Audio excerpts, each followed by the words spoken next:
Hello crafters! Welcome back. Mag-tutorial tayo kasi balita ko maraming naghahanap ng tutorial for designing ng mga dominator cutting dies. So, yung iba medyo hirap pa rin hanggang sa ngayon. Actually, kahit ako medyo hirap kung gagawin ko yung pinaka-shape mismo. Halimbawa, itong dies na gagawin natin ngayon is yung cereal box. Ang ginagawa ko is full frame, full designing. Usually, full designing yung ginagawa ko. So, yung whole A4 sheet ng paper, nilalagay ko lang yung cutting dies na scan. Tapos, doon ako nagde-design. So, merong gumagawa na nagda-drag and drop sa Canva. So, ngayon, yun yung inaral ko para maituro ko rin sa inyong sa mga crafters, lalo na dun sa may mga cutting dies ng crafters world, kung paano gagawin yung drag and drop sa Canva, since marami nga talagang gumagamit ng Canva sa ngayon for designing. Pero ang problema ko, hindi ko alam kung paano i-explain sa iba na walang Silhouette Studio, kasi ang Silhouette Studio kasi ako gumawa. So anyway, may nakita naman akong tutorials. Kung wala kang Silhouette Studio, pwede mo siyang gawin sa PowerPoint. Kaso kasi yung PowerPoint ko, hindi siya wala siyang license. So, siguro kaya hindi siya maka-open ng mga ganong files. Pakita ko na lang sa inyo. So, ito yung mga scan files ko ng mga Crafters World, ng mga CWE cutting dies. So, ang gagawin natin today is yung cereal box. Okay, so yung cereal box kasi ni-scan ko na siya. Actually, ito siya. Ayan, kita nyo. So, ito yung scan file ng cereal box. Hindi natin, not necessarily kailangan natin kunin yung, scan yung both files. Ipapakita ko sa inyo na cutting dies today. Ang code niya is CWE2233. So, ito siya yung cereal box. So, 2 pieces yan na cutting die kapag binili nyo. Okay? So, ang ginawa ko dito, scan ko muna siya. Ang pag-scan nito is yung talim niya. Makikita nyo dyan yung talim niya. And then, ito yung flat side. So, yung talim niya is facing up. Okay? Facing up kapag nag-scan kayo. Kasi parang nagiging opposite yung scan niya. Pag lumabas sa monitor nyo, ganito siya. Okay, tingnan nyo to. So, nung nag-scan ako ng dies, facing up yung talim. So, parang naging na-flip siya. So, yan yung kailangan natin. Kasi pag nag-cut tayo, is magiging facing down yung talim, diba? So, ayan. Pero pag nag-scan kayo, facing up yung talim. Pag nag-cut kayo, facing down. Okay? So, ganun siya. Yung naging scan file ko kanina.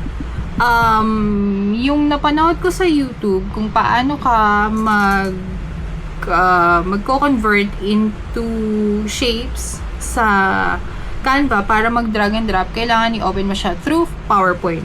Pero kasi ako, hindi ko kasi gamay ang PowerPoint. Sa totoo lang, kinapak pa siya kanina. So, ang ginawa ko, in-open ko yung file. Open natin yung file, Wait lang. In-open ko yung file ng scan ng cereal box. So, ito siya, diba? Ito yung scan file ng cereal box kanina. Ang gagawin ko dyan, teka, i-ano na. So, ang gagawin ko dito, para makuha yung shape ng cereal box, trace panel, trace, ito, select trace area. Ito, kung may Silhouette Studio, yung may mga Silhouette Studio dyan, so, ayun, malaking matutulong nito sa inyo. So, yung threshold, nag-adjust lang ako ng konti.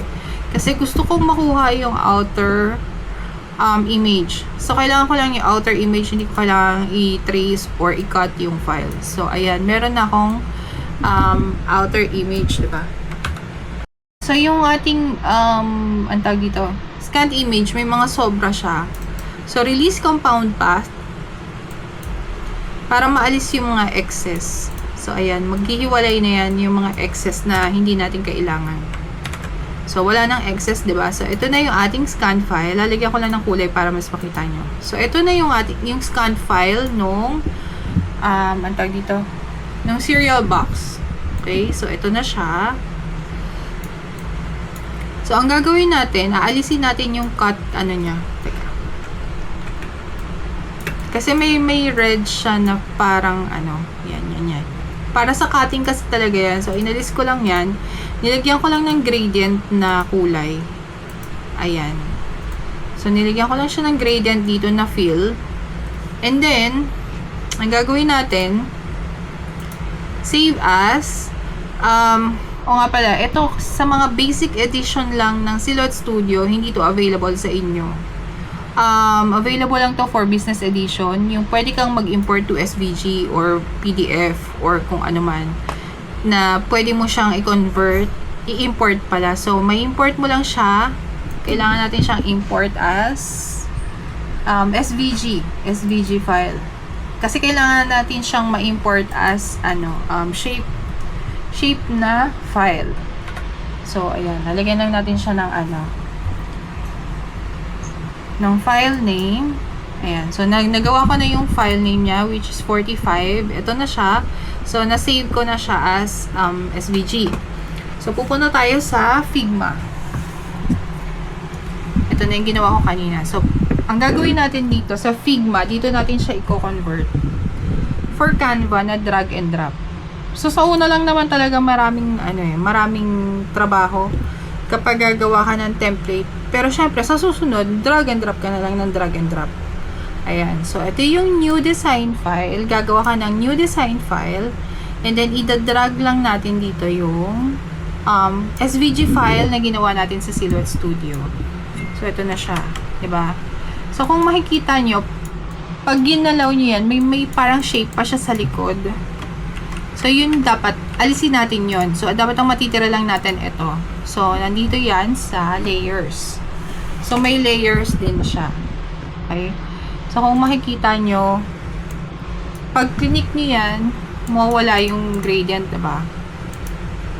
Ayan. So, i-alis lang natin. So, pag click natin to, walang nangyayari, diba? So, hindi natin to kailangan. Delete na natin yan. Oops, mali yung dinelete ko. Control Z. Sandali. Kasi hahanapin mo yung mga nakatagong mga file. Kasi may mga nakatago siyang parang file na kailangan mong alisin. Kailangan mong i-delete. Yan. So, i-delete lang natin yung mga hindi natin kailangan. As long as hindi nagagalaw yung vector natin dito. Ayan. Alisin lang natin yung mga hindi natin kailangan. Delete lang. So, nandito pa rin siya, diba? Meron pa siyang isang parang background eh. Ayun eh. Meron pa. Teka, tingnan natin. Wala na. So, itong vector na naiwan na to, ilagay na natin sa labas. Delete na natin yung iba. So, ito na lang talaga yung naiwan, diba? Dito sa right side, makikita niyo yung fill. Teka. Kung kita niyo yung fill. Wait. So, dito sa right side, makikita niyo yung fill. Click niyo lang yung color. Then, make sure pipiliin natin is yung image.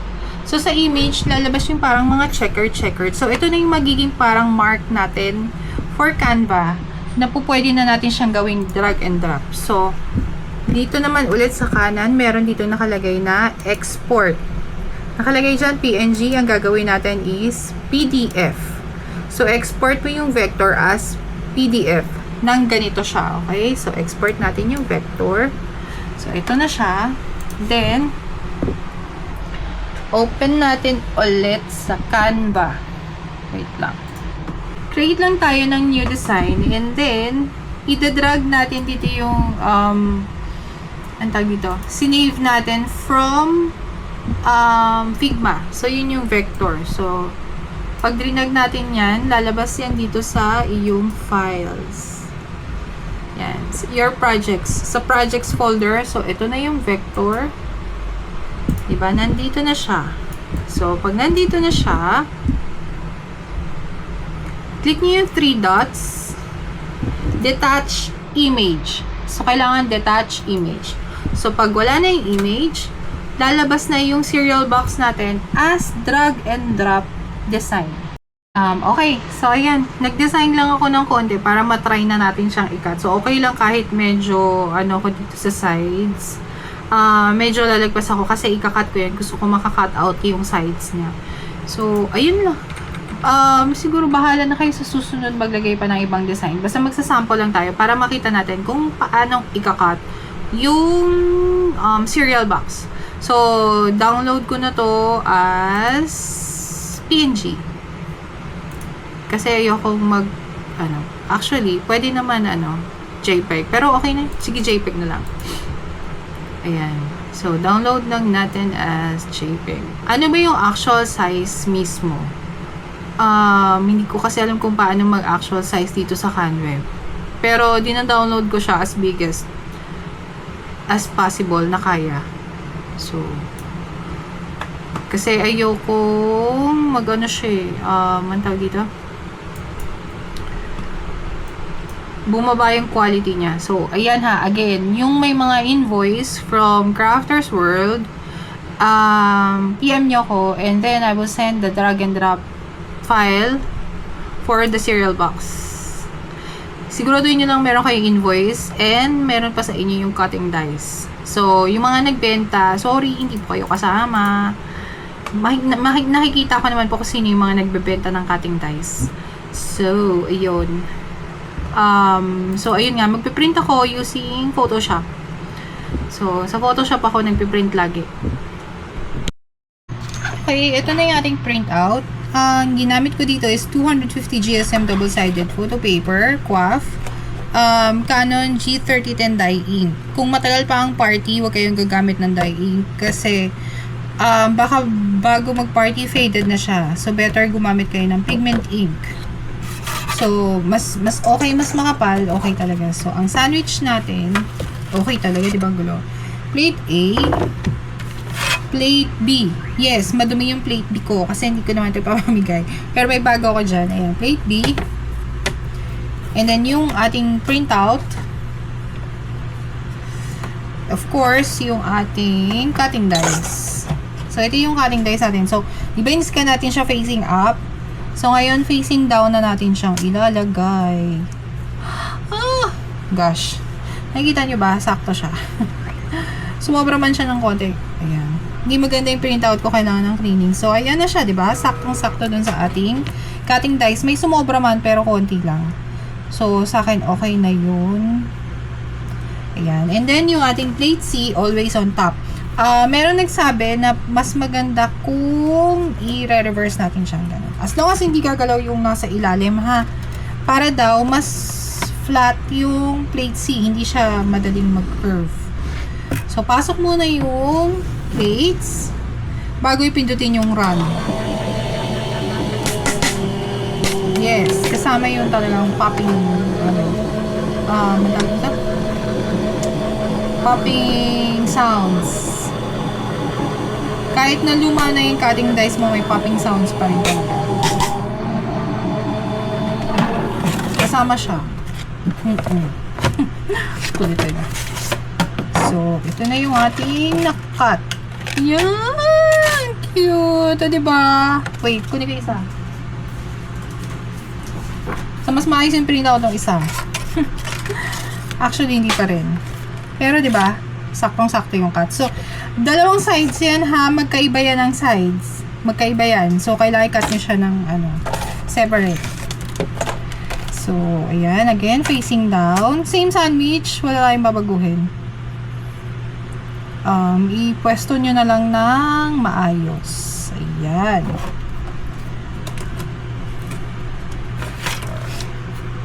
So,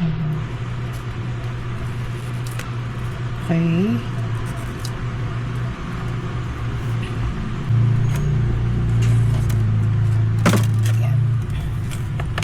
Ginagawa ko facing down. Ginagaya ko siya kasi ayoko nang ma-distort ulit yung aking plate C. Katulad ng nakaraan.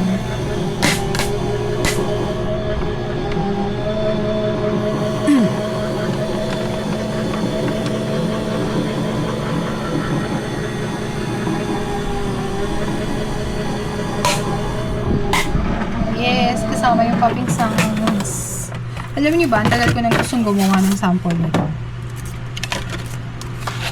Ang hirap talaga sapian ng sipag, ano? Charis. So, ayan na. Assemble na natin siya. So, again, dalawa yan ha. Magkaiba yan. Hindi nyo po pwedeng pagsamahin. Mag-ano lang ako ngayon, double-sided. Para mabilis matuyo. Kasi nahiram din yung aking, ano. Nahiram ng bata-batuta yung aking glue. Actually, pwede yung dalawahin ng design. Magkaiba yung kabila. Kasi dalawa na yung nutritional facts. So, pwede yung paghiwalayan yung design yan. Siyempre, dahil tinamad tayo, ang tagal ko kayang inaisip yung design. Mahirap yung impromptu design. Alam niyo naman yan. Alam niyo yan, crafters, na mahirap ang impromptu design. So, haba na naman ng video natin. Ilagay natin to sa YouTube. Bala kayo siya. Cheers. Subscribe kayo sa YouTube, ha? Ano kayo nito? Bone folder? Yan. Ganda tong bone folder. So, mag-double-sided tape lang tayo for today. Hindi tayo mag-glue. Para mabilis. Kasi puro daldal na naman ako.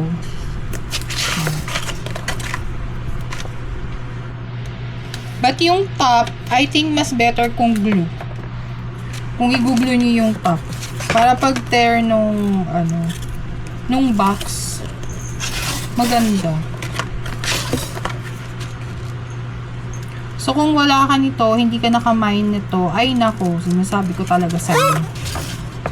Sayang. Alam nyo, iba pa rin ang scoring sa boxes. Kung ang scoring niya is flat.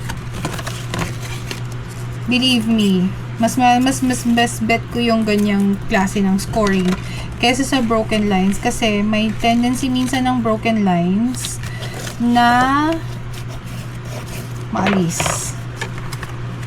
So, ito tape ko na lang. Tape ko din siya para mabilis.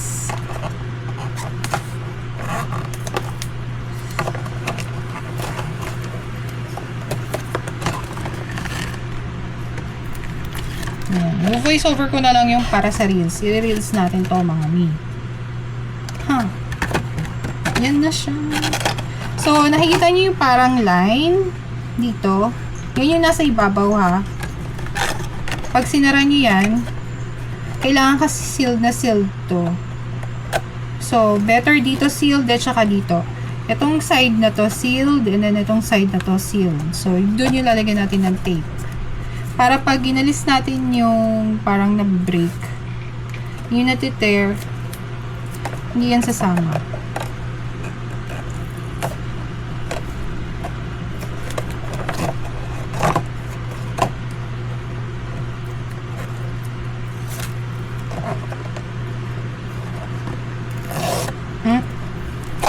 Alam nyo ba, hindi maganda yung nabili kong double-sided tape niya.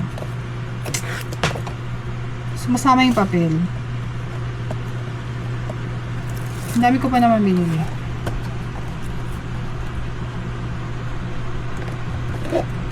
Ayan. So, kailangan sealed tong sides na to. Ito. And then ito. Ayan na. Ang ating cereal box. So, ayan yung pupunitin nito. Itong part na to. Ayan. So, ayun, crafters. So, mainit. Ano, pinagpapisan tayo. Anyway, again, ito yung ating madilim ba? Teka, ayan. Ito yung ating cereal box. Cute, diba? So, ito yung natitear sa top. Ayan, yan yung napupunit. Kita nyo. So, pwede nyo tong lagyan ng goodies. Pwede din kayo bumili ng maliliit na mga cereals sa grocery. And then yun ang ipalit nyo dito sa loob. So, enough size siya for candies, mga maliliit na chips. Pwede din dito. So, ayun. Thank you so much, crafters, for watching. So, again, yung may mga invoice for ano ba to? CWE 223 ata to. Basta yung invoice nyo sa cereal box. Kung meron kayong invoice para dito at gusto nyo yung drag and drop file nito, Ang tawag dito, PM nyo ako or comment kayo dito kung nag-PM kayo kasi minsan hindi ko nare-receive yung PM. So, comment kayo kung nag-PM na kayo and then isi-send ko sa inyo yung drag and drop files. Gawa kayong copy ha, huwag gawin yung copy ko. So, save ng copy kayo. Basta ganun. Gawa kayo ng copy. Basta yun. Thank you so much for watching. Ayan, marami pa tayong files na susunod. So, abangan nyo lang. Thank you!